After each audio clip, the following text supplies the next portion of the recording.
옛날 옛적 지혜로운 왕이 다스리는 아르카디아라는 나라가 있었어요. 이 왕 이름도 멋지게 리차드라 불렸지요. 리차드 왕은 백성들을 사랑했지만 그 나라에는 심각한 문제들이 있었어요. 부자의 아들은 부자로 태어나고 가난한 자의 자식은 가난에 시달리는 불평등이 너무나 당연하게 여겨졌거든요. 그래서 왕은 불평등을 해결할 방법을 궁리했어요. 어느 날 왕은 궁전의 모든 귀족들과 현인들을 불러 모았어요. 사람들은 궁금해했죠. 도대체 오늘 무슨 일이 일어난 걸까? 왕이 말하길 오늘 우리가 공정한 사회를 만들기 위해 특별한 실험을 할 것이다 라고 했어요. 모두가 귀를 기울였죠. 그 순간 왕은 한 검은 베일을 꺼내 들었어요. 사람들은 더 의아해졌어요. 이것은 바로 무지의 베일이다. 왕이 엄숙하게 말했어요. 오늘 이 베일을 통해 우리는 미래의 아르카디아를 설계할 것이다. 나는 여러분들이 자신의 사회적 지위나 능력, 선호 등을 모르는 상태에서 미래의 체제를 설계하기를 원한다. 이제부터는 모두 이 베일을 쓰고 논의하도록 하자. 베일을 쓰는 순간 모두의 시야가 희미해졌지만 상상력이 뚜렷해졌어요. 자신의 출신이나 지위, 부를 모두 잊어버린 상태였거든요. 지금부터 왕이 말을 이었어요. 우리의 목표는 모든 사람들에게 공정하고 정의로운 원칙을 선택하는 것이다. 첫 번째 시간이 시작되었어요. 리차드 왕은 질문을 던졌죠. 가장 먼저 우리가 결정해야 할 것은 기본적인 자유에 관한 것이다. 어떤 자유가 보장되어야 하는가? 한 현인이 말했어요. 모두가 자유롭게 자신이 원하는 말을 할 수 있어야 합니다. 다른 귀족이 덧붙였죠. 종교의 자유도 꼭 필요합니다. 또 다른 이가 제안했어요. 교육의 자유가 보장되어야 합니다. 그들은 기본적인 자유에 대해 길게 토론했어요. 상상 속에서는 자신이 어떤 신분일지 모르기 때문에 모두에게 동일하게 주어질 수 있는 자유를 신중하게 생각해야 했죠. 결국 그들은 모든 사람에게 최대한의 기본 자유를 보장하는 원칙에 동의했어요. 두 번째 과제는 더 어려웠어요. 사회적 및 경제적 불평등에 대해 우리는 어떻게 해야 하는가? 왕이 물었어요. 이번에도 논쟁이 펼쳐졌지요. 한 귀족이 말했어요. 노력하는 자가 더 많이 가져야 합니다. 하지만 다른 현인이 반박했어요. 그렇다면 가난한 자나 약한 자는 어떻게 하나요? 그들도 최소한의 생계를 유지할 수 있도록 해야 하지 않겠습니까? 모두가 자기 이익만을 생각하지 않는다는 것이 중요한 점이었어요. 왜냐면 누구나 자신이 최하위 계층에 있을 가능성을 염두에 두려고 했기 때문이죠. 결국 그들은 사회적 및 경제적 불평등이 최소화되고 최하위 계층의 이익도 최대한 보장되는 시스템을 도입하는데 동의했어요. 그렇게 그날 무지의 베일 속에서의 논의는 길고도 깊었어요. 베일을 벗었을 때 모두는 스스로 놀랐어요. 모두의 지위가 밝혀졌고 자기들이 설계한 원칙이 사람들 각자의 모습에 어떻게 영향을 미칠지 깨달았지요. 하지만 대부분은 만족했어요. 그들은 공정한 사회, 더 나은 아르카디아를 만들 수 있다는 희망을 품고 있었거든요. 이렇게 리차드 왕과 그의 현명한 사람들은 무지의 베일을 통해 아르카디아를 더 공정하고 정의로운 사회로 변모시키게 되었답니다. 그 이후로 무지의 베일은 아르카디아의 가장 강력한 상징 중 하나로 남아가는 이들에게 공정과 정의의 중요성을 일깨워 주었지요. 두 번째 이야기. 한때 미국의 작은 마을인 브라이어 포드는 공동체의 가치와 유대감으로 유명했습니다. 마을의 중심에는 오래된 도서관이 있었는데 그곳은 단지 책을 대여하는 장소가 아닌 주민들 사이의 소통과 교류의 핵심이었어요. 이 도서관은 1900년대 초반에 세워져서 세대를 넘어오며 수많은 추억과 역사를 품고 있었죠. 하지만 시대가 변하면서 인터넷과 전자책의 부상으로 도서관을 찾는 사람들은 점점 줄어들었고 도서관은 다시금 재정난에 직면하게 되었습니다. 마을의 시장 앨런 웨이드 씨는 오랫동안 고민 끝에 도서관을 폐쇄하고 그 자리 예상업적 용도로 변환된 대형몰을 세워야 한다는 결정을 내렸습니다. 웨이드 시장은 합리적인 경제적 이유를 들어 새로운 몰이 세워지면 브라이어포드에 더 많은 일자리가 창출되고 세수도 증가하여 마을이 다시 번영할 수 있을 것이라고 주장했습니다. 하지만 그 결정은 마을 주민들의 깊은 반발에 부딪혔습니다. 이때 젊은 교사이자 책을 사랑하는 마을 주민인 에밀리는 마이클 샌델의 정의란 무엇인가를 읽고 큰 영감을 받았습니다. 그녀는 공동체주의의 가치를 깨닫고 단순히 경제적 이익을 넘어서 마을 내의 공동체적 유대를 지키고 강화하는 것이 무엇보다 중요하다는 사실을 인지하게 되었죠. 그래서 에밀리는 도서관을 지키기 위한 캠페인을 조직하게 되었습니다. 에밀리는 샌델의 이론을 바탕으로 한 열정적인 연설을 준비했습니다. 어느 비 오는 토요일 저녁, 마을 회관에는 많은 주민들이 모였습니다. 에밀리는 연단에 서서 마이크를 잡고 말문을 열었습니다. 여러분, 시장님의 논리는 확실히 타당하다고 생각합니다. 경제적으로 봤을 때 대형몰은 분명히 이익을 가져다 줄 겁니다. 하지만 우리가 간과하고 있는 것이 하나 있습니다. 그것은 바로 공동체의 가치입니다. 에밀리는 잠시 말을 멈추고 마을 사람들의 눈을 하나하나 바라보았습니다. 저는 얼마 전 마이클 샌델 교수님의 책을 읽었습니다. 그분은 개인의 이익만을 중시하는 대신 공동체적인 가치와 연대감을 강조하셨습니다. 우리가 이곳에서 찾을 수 있는 것은 단순한 경제적 가치만이 아닙니다. 이 도서관은 우리의 추억과 역사, 그리고 서로를 이어주는 중요한 고리입니다. 이곳에서 아이들은 읽을 줄 아는 기쁨을 배우고 어른들은 지식을 공유하며 노인들은 과거를 돌아볼 수 있습니다. 만약 이 도서관이 사라진다면 우리는 단순히 건물 하나를 잃는 것이 아닙니다. 우리는 우리 자신이 누구인지, 이 마을이 어떤 공동체인지에 대한 중요한 부분을 잃게 되는 것입니다. 우리의 공동체는 단순히 개인들의 집합이 아닙니다. 우리는 이곳에서 서로에게 배워왔고 이곳에서 우리의 정체성을 찾아왔습니다. 에밀리의 연설은 주민들의 마음을 움직였습니다. 그녀의 진심 어린 호소는 마침내 웨이드 시장의 마음도 변화시켰습니다. 시장은 에밀리에게 다가가 그녀의 손을 잡고 말했습니다. 당신의 말이 맞소. 우리는 우리의 공동체를 지켜야 합니다. 경제적 성장만을 추구하다가 중요한 것을 잃을 뻔했군요. 결국 주민들은 자발적으로 기금을 모아 도서관의 재정을 지원하고 자원봉사자들이 도서관 운영을 돕기 시작했습니다.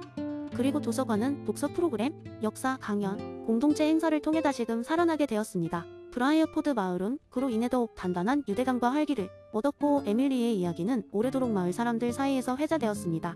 이 이야기에서 우리는 마이클 샌델의 공동체주의 이론이 어떻게 현실에서 적용될 수 있는지, 그리고 공동체적 가치가 개인들의 삶을 어떻게 풍요롭게 할 수 있는지를 다시 한번 확인할 수 있습니다. 에밀리의 사례는 공동체의 참된 의미와 가치를 일깨워주는 아름다운 예시가 되었죠.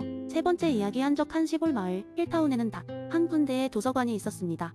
그 도서관은 오래된 고딕 양식 건축물로 어딘가 으스스하고 신비로운 분위기가 풍기는 곳이었죠. 도서관의 이름은 벨다크 도서관. 도서관의 명성은 꽤 높았으나 진정한 이유는 책의 품질 때문이 아니라 도서관이 가진 특별한 비밀 때문이었습니다. 주인공인 존은 대학생 시절 방학마다 힐타운에 머물며 할머니를 돕곤 했습니다. 어느 날 도서관에서 겨울 방학을 맞이해 스트레스를 해소할 목적으로 책을 빌리러 갔습니다.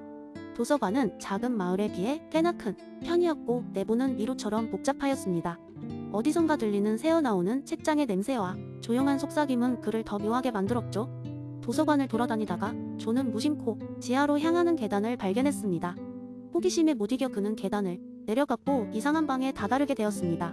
그 방은 원형 구조였고 중앙에는 큰 감시탑 같은 것이 서 있었습니다.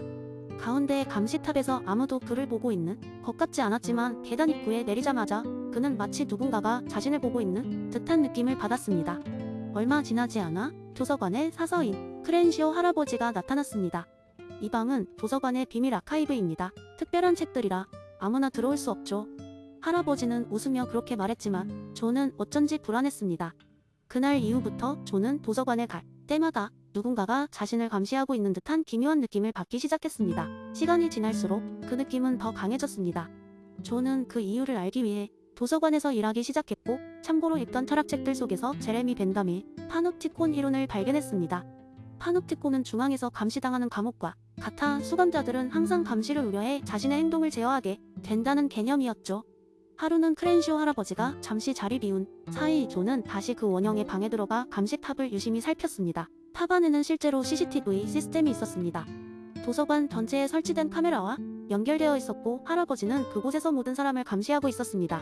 더욱 놀라운 것은 할아버지는 단지 감시뿐 아니라 도서관 이용자들에게 유익한 책을 몰래 추천해주거나 잘못된 행동을 못하게 하려는 순수한 의도로 그렇게 했던 것입니다. 존은 설명을 들으며 크렌시오 할아버지의 의도를 이해하게 되었습니다. 도서관 이용자들이 항상 누군가에게 지켜보고 있다는 느낌을 받아 스스로 규율을 지키도록 만드는 것이 도서관의 책과 기물을 보호하고 사람들이 진정한 독서, 문화를 누리게 만드는 방법이었습니다.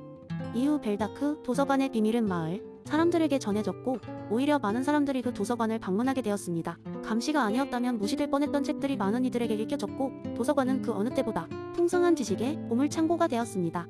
그리고 마지막으로 도서관 입구에는 새겨진 말이 있었습니다. 감시가 아니라 지식 속에서 자유를 찾으라. 네 번째 이야기, 옛날 지금은 잊혀진 작은 마을에 데이비드라는 이름이 한 여관 주인이 있었습니다. 데이비드는 매우 호기심 많고 지혜로운 사람이었기에 마을 사람들은 무언가 궁금한 점이 생기면 늘 그를 찾아가곤 했습니다. 그러나 데이비드가 단순한 여관 주인으로 만족하지 않았던 이유가 있었으니 그는 데이비드 휴미라는 철학자의 열렬한 추종자였기 때문이었습니다. 어느 날 마을 중앙에 있는 광장에서 한 농부와 한 상인이 격렬한 논쟁을 벌이고 있었습니다. 그 논쟁의 주제는 바로 이상한 사건 하나 때문이었습니다. 농부가 키우던 닭이 갑자기 기왕금알을 낳았다는 소문이 퍼지면서 사람들이 붐비기 시작했던 것입니다. 농부는 이를 두고 매일 밤 자신의 고향에서 전해 내려오는 전통춤을 춘덕이라고 주장했습니다. 반면 상인은 그저 우연의 일치일 뿐이라며 이게 무슨 황당한 소리냐고 반박했습니다. 이 두 사람은 결국 데이비드를 찾아가 물어보기로 했습니다. 데이비드는 그들을 반갑게 맞이하며 인과관계에 대한 설명을 시작했습니다. 여러분, 데이비드 휴미의 철학을 아십니까? 그는 우리가 원인과 결과를 판단하는 방식에 대하여 깊이 고민한 사람이에요. 예를 들어 만약 여러분이 당구를 칠 때 한 공이 다른 공을 치고 그 두 번째 공이 움직인 것을 반복해서 본다면 첫 번째 공이 두 번째 공을 움직이게 했다고 생각할 것입니다. 그러나 이는 우리가 경험을 통해 얻어질 뿐 본질적으로 필연적인 관계가 아닙니다. 농부와 상인은 약간 혼란스러워했습니다. 데이비드는 말을 이어갔습니다. 여러분, 쉽게 설명드리기 위해 이런 이야기를 하나 들려드리죠. 저희 여관에 한 철학자가 머물렀던 적이 있었는데 그는 늘 아침에 눈을 뜰 때마다 손목시계를 쳐다보며 내일도 해가 뜰 거라고 확신했어요. 왜냐하면 그동안 늘 해가 떴기 때문이죠. 그러나 데이비드 휴미라면 뭐라고 말했을까요? 경험은 그저 경험일 뿐 내일도 해가 뜨는 것을 필연적으로 보장할 수는 없다고요? 농부가 물었습니다. 그렇다면 제 닭이 황금알을 낳은 것도 그냥 운이 좋았던 건가요? 데이비드는 웃으며 대답했습니다. 비슷하게 생각할 수 있습니다. 닭이 황금알을 낳은 이유를 정확히 알 수는 없겠지요. 다만 춤을 춘 것과 닭이 황금알을 낳은 것은 경험적으로 반복된 일이 아니에요. 그렇게 쉽게 원인과 결과를 연결짓는 것은 위험할 수 있습니다. 상인은 지지 않으려는 듯 말을 덧붙였습니다. 맞습니다. 춤이 어떤 효과를 발휘했다고 주장할 수 있는 증거가 부족하지 않나요? 하지만 데이비드는 고개를 저으며 평화롭게 말했습니다. 그럼에도 이것은 많은 사람들이 저지르는 일반적인 오류입니다. 인과관계는 우리의 경험에 바탕을 두고 있지만 그저 같은 사건이 반복된다고 해서 필연성이 입증되는 것은 아닙니다.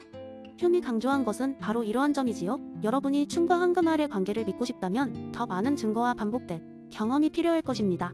농부와 상인은 더 깊이 생각하기 시작했습니다. 과연 그랬구나 하며 서로의 의견을 다시 조정하기로 했습니다. 그리고 데이비드는 이러한 대화를 어떤 결론으로 이끌기보다는 사람들로 하여금 더 많은 생각과 회의를 하도록 독려하는 것이 중요함을 깨달으며 여러 흥미로운 철학적 문제들에 대해 고민하는 시간을 가졌습니다. 그 이후로 마을 사람들은 무슨 문제가 생기면 늘 데이비드를 찾아가 도움을 청했습니다.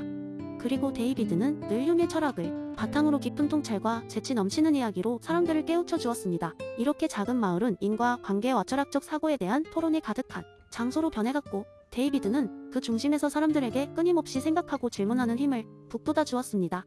이 작은 마을의 이야기는 먼 훗날까지 전해졌고 수많은 사람들에게 원인과 결과에 대한 깊은 질문을 던져주었습니다. 그리고 그 시작점에는 데이비드 휴미 철학을 사랑한 여관 주인이 있었습니다.